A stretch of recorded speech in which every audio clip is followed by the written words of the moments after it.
What's up, guys? So running over a quick thing today, following up on yesterday's podcast on 19.3, our first thoughts on the workout.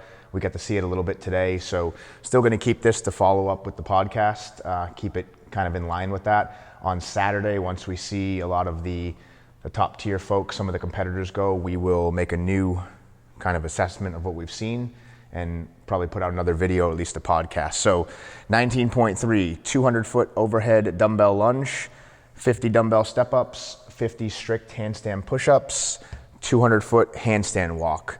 We're gonna run over kind of where we see the workout per movement going, setup we'll start with, and then some mistakes, things you should be aware of as it plays out. So setup-wise, I know this is kind of small, but this is the wall here. This is most folks doing their handstand push-ups. Setup, having the box in between your wall station and your 25-foot section of your handstand push-ups where you go out and back. So you're gonna complete here on your lunge, basically right into your box step-ups and then to your handstand push-ups and so forth, back to the handstand walks. This is probably your ideal setup. It doesn't mean that your gym happens to be set up that way. If you're doing Friday Night Lights, it gets a little crazy, especially at our place. So we don't have the luxury of doing this every time. So redos, maybe you plug that in. If you do have that set up in your gym, that's gonna be most likely the best case. Running through the workout, we're gonna run over setup, tiers, movements, pacing and timing, mistakes to be aware of. First things first, dumbbell overhead lunge. So again, starting at the top tier folks, this is your games, your regionals, your high level competitors. It's not gonna come down to this as a stalling point. You're gonna pretty much do the dumbbell lunges unbroken. You will alternate arms, you should alternate arms, but something to keep in mind is everyone's got a strong arm, something that either they're more efficient with, or if they have a mobility issue on one side. So use your strong arm. That's about the only note and something we saw today. Some folks definitely struggle with certain legs, certain arms, single side stuff. Use the strong arm more, but switch arms. We don't advise folks staying on one arm the whole time fighting it. You don't know where that's gonna play a role as you move on to the handstand push-ups. If one side's just weak, you're not able to lock out, timing might be off. Then progressing to the handstand walks for those who get there. You just don't wanna kind of throw that in the mix. So keep that in mind on the dumbbell overhead lunge. Switch arms, doesn't have to be every 25 feet, but you could, as long as the dumbbell's not touching the ground, just a quick change, you'll be fine. If you wanna go 2 times down, whatever it may be for you, just make sure you're keeping that in mind and switching arms. Top tier, again, the dumbbell's never gonna touch the ground. Throughout probably the first 2 stations, we've seen it already, even from a class standpoint, and it didn't need to touch the ground. So for maybe a tier down, if it becomes a point where there's a fatigue in the shoulder or fatigue in the legs and you need to rest after the 25 feet. There's no reason to be stopping in the middle of 25 feet.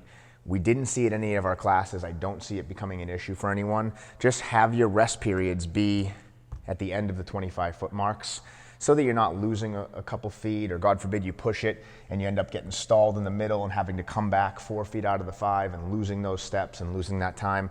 If you need to rest, and again, top tier shouldn't. If you're kind of a tier below or a couple down, you're just getting into the open, you're just starting to compete, maybe you're new to CrossFit and you're doing the open, you might have to break that dumbbell lunge up, that's fine. Do it at before and after the 25-foot marks, beginning and end. Don't try to break in the middle. Moving on to the step-ups. So same thing, top tier is pretty much finding a comfortable hold for that, and you're progressing through and you're holding it the whole time. It's pretty much becomes a constant, just up and down at that point. Many folks are having to break here at lower tiers where the legs start to fill up. There's not a ton to be said on how to hold the dumbbell. There's certain ways you probably are not gonna wanna hold it, but when it's only a single dumbbell, we've seen folks be very comfortable just on one shoulder. We've seen them, on the back, like Lauren Fisher last night. We've had a couple different hold techniques. Some people do like it on the suitcase hold and swapping there. Where you get momentum, I know a lot of folks have asked that. You can try to do it. This is something that everyone should be doing prior to the workout is practicing and warming up and seeing how it feels. But the momentum of the swing with the suitcase hold, when you have 2, stemmed from a box step over, not a box step up. So where you're just stepping up, not seeing a ton of benefit there, and honestly, it's kind of slower to get the swing. So play with that. The one thing we are finding as far as a rhythm is the touch and go with the foot. So can't see my feet now, but basically if I'm up standing on the box here, whatever leg I stepped up with is the leg I'm gonna step down with first. The other leg is just gonna step off the box, touch the ground, and come back up, basically right into the next step up. And it's gonna keep folks in a very good rhythm throughout that 50 reps. Again, top tier, you're thinking 50, touch and go, back and forth, moving on. Next tier's down, you gotta break up, that's fine. Put the dumbbell on the box. Don't be putting it on the ground, lifting it up, taking that extra time. Just put it on the box right in front of you. Your judge, have someone there kind of keeping you consistent, keeping you moving. If the legs are dying out, and that's why folks aren't stepping up consistently and keeping a rhythm, there's only so much they're gonna be able to do. But one thing I'll throw in here, and we'll chat about it more when we think pacing and timing, this workout is almost like lower body, upper body. So pacing this isn't gonna do a ton for here. This is something that everyone, all levels of this, at least first thoughts, we're telling everyone to kind of go at these. It doesn't have to be a sprint, doesn't have to be 100%, but it needs to be kind of getting through both stations, get to the strict handstand push-ups and buy your time. And that's where, no matter the level, tier 1, drop down, we're still trying to get folks here as fast as possible. So again, the step-ups, figure out the dumbbell, exactly how you like to hold it, what's gonna be comfortable for you. Try that touch and go foot in your practices. And it's really, again, it's not 100% necessary for everyone, but it's a rhythm thing. So that has worked very well today. It's worked well in the past, so try that out. On the strict handstand push-ups, a few things. You've either trained these or you haven't. You have a lot of folks right now who are kind of upset because they haven't trained strict handstand push-ups all year. They've been focusing maybe on kipping. Well, there's always a wrench in the open, and now we got ours. So strict handstand push-ups are now an open standard, and either you have trained them and you're up to speed on them or you're not. Hand position. The box is the box. It's 24 by 36. You don't have a lot of variance there. Find out the best position for you that you're strong, whether that's wider or narrower, with the angle of the hands, whether that's middle finger faced forward. Some people are stronger there. Some people are stronger when they turn their hands out. Based on the box and the dimensions, most of the time people are turning their hands out to get a little wider. Distance, another thing from the hands. So something to keep in mind is when you kipping handstand push-ups close to the wall is generally the most efficient because of the prior line standard. But where we're going strict now and there's no line, you can get away with bringing the hands further away from the wall. You're gonna cut the angle a little bit. A lot of times folks who struggle with strict handstand push-ups can do fairly well if you get them to bring the hands back in the box and essentially make a triangle. So the head goes forward, you're incorporating some larger muscle groups into the handstand push-up. Catch with that is, again, the standard, you need to be stacked. So you can't have that old regional standard that just the arms lock out and you have this angle between the shoulders, the body, and the hands. You have to eliminate that. So if the hands are further away from the wall, you're gonna need to correct that as you stand up, as you press out. So that's one thing to keep in mind, but definitely play with the hand position, how close you are to the wall and how far away from the wall you are. Sets on this. Again, this is gonna be something that folks have trained. I know for a complete athletic performance, we've tested it a lot, 50 strict handstand push-ups, 50 kipping handstand push-ups. We've done 5 sets of 10 unbroken. We've done 10 sets of 5 unbroken. There's a million ways to do this per athlete. Hopefully you guys who are doing this have somewhat of a gauge in what you've been doing and you have a good plan of attack for this, because if you're just now gonna try to figure out your fastest way to 50, you're kind of rolling the dice against the wall. So you don't want to burn out too fast here, but at the same time, for many, once they go, they go. So what we've seen so far work well, seen some online folks who did it last night as well. They started with a decent set, nothing near failure, just a decent set, and then they went to smaller sets, and then they're just chipping away at that point. The top tier guys, I'm excited to see what they do. I think you're going to see folks open up with some decent sets and sustain fairly large sets and probably taper off at the end there. But again, you should know somewhere where you are with this. Nothing is wrong with fast singles, fast doubles. We have many folks that have already been planning that, where they're gonna go singles or doubles. Maybe their max set is 5 to start and they go to singles or doubles right away. Whatever it may be, there's nothing wrong with that, but make sure when you go to smaller sets, you don't add the rest periods. It's kind of got to be one or the other. You can hit your sets, rest a little bit longer. If you're going to go singles and doubles, have some sort of rhythm, some sort of efficiency. Maybe you and your judge, who's ever judging for you, has this played out where you're trying, okay, every 3 seconds, every whatever it is, 5 seconds, and then once you start to really struggle on those, they know to time you out to 7 seconds, to 9 seconds. Again, depending on the athlete's level, you could go many ways with that. But we've been pretty successful in the past, whether it's kipping, strict, regionals, different levels of doing that, where you time the person out, simply watch the clock, and as they progress through, if the judge has a good understanding of the athlete and they start to really fall off, they start to really grind out that press out, you can start automatically, adding a few seconds to their rest period and essentially time them out the whole time there. Last note there, again, your prior 50 for time. Many folks, if you're following our program, you know that. We've done it so many times, we've done it different ways, just for these types of scenarios where folks do qualifiers, now it's opens, where you have a gauge of what 50 for time takes you in different ways to attack it. So look at your best prior 50 for times and think, obviously I think you're going to take something off that, because you are going to be taxed from the dumbbell overhead, even the step ups, just your heart rate. There's a coordinational piece that comes into going inverted once things are spiked. Yes, the legs will essentially be eliminated after that, but just the coordinational piece and the heart rate, everything about it still affects it. So don't look at your prior 50 and be like, that was my fastest, I'm gonna do that. Because what we've seen today is many people have a game plan, go into it, and fall off. So be smart with it, but definitely follow suit with what you've been, what you've done well at, whether that's a big first set and smaller sets thereafter, small sets from the start, huge set and hold on for dear life, whatever it is. Definitely try to stay tuned with that, and make sure your judge, if you folks who are doing redos, they're writing down these sets, they're writing down these times, these splits, video analysis, and kind of recording yourself on this one for the folks who are redoing will be huge, because you'll just simply look at these time frames here.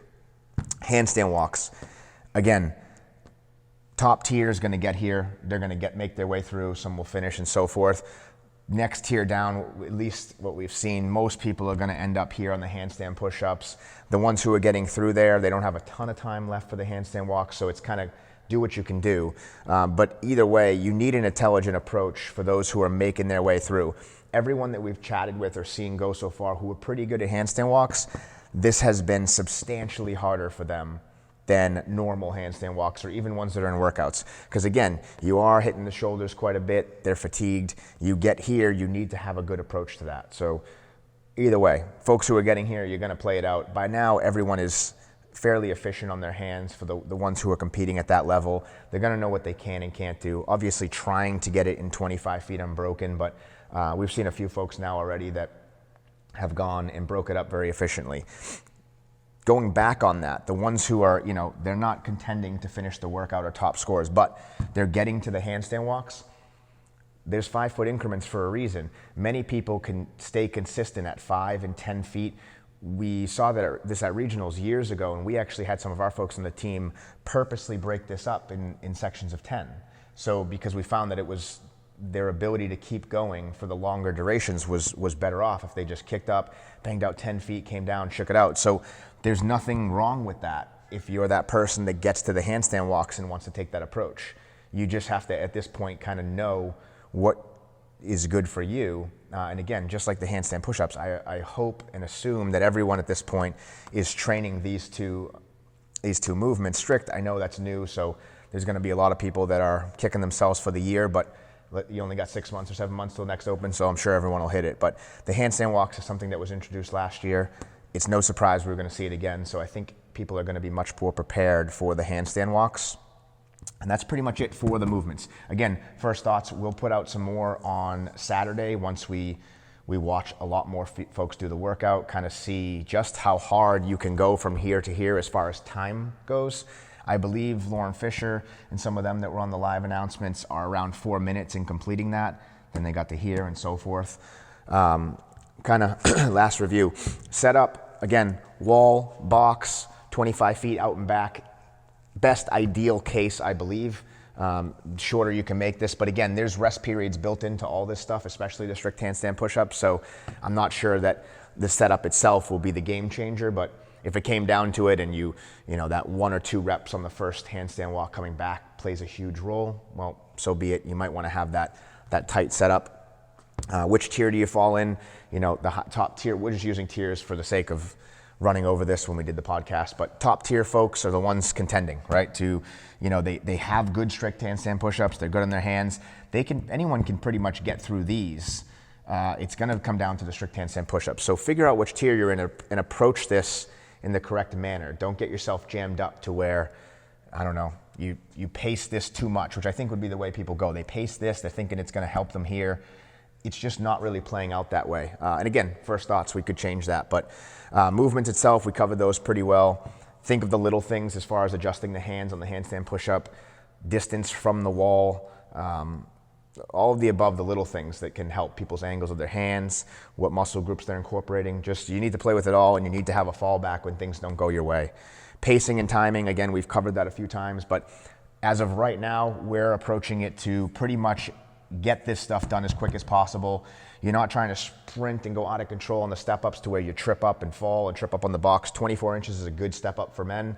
It can definitely throw a wrench at some. So get through these, buy yourself the time, and then on to the strict handstand push-ups. That's at least the plan of attack we're going with now, from the first thoughts. And then the mistakes to be made, last thing we'll cover, it's really simple. Standards, right? The standards on the handstand push-up, don't have your palms on the tape, so if you can see through the fingers, same as it's always been with regionals, and it's just carrying out now. Making sure you're, 1, locking out your arms, and 2, that the body is stacked. You like to think that people are going to carry this standard out, because that's huge as far as if you have an angle from the torso to the arm, more of like a bench press, kind of the old school regional standard. Don't be that guy or girl. Just simply stick to the standards, stack yourself, do the workout how it was intended, keep it fair across the board. The lines on the handstands, I guess the same thing for the lunges. Before the line you start, after the line you end. Don't be the guy or girl that steps on the line, keeps going, gets halfway down, and all of a sudden your judge is calling you back, you're all pissed off, you have no idea what happened. You know, pay attention to where you are. That's not gonna decide your workout for you. Start behind the line, end after the line. On the lunges, again, try to never break in the middle of these 25 feet, depending on how you guys have it taped out. That can become a headache. So just before and after the line, if you need to rest at the start or the end there.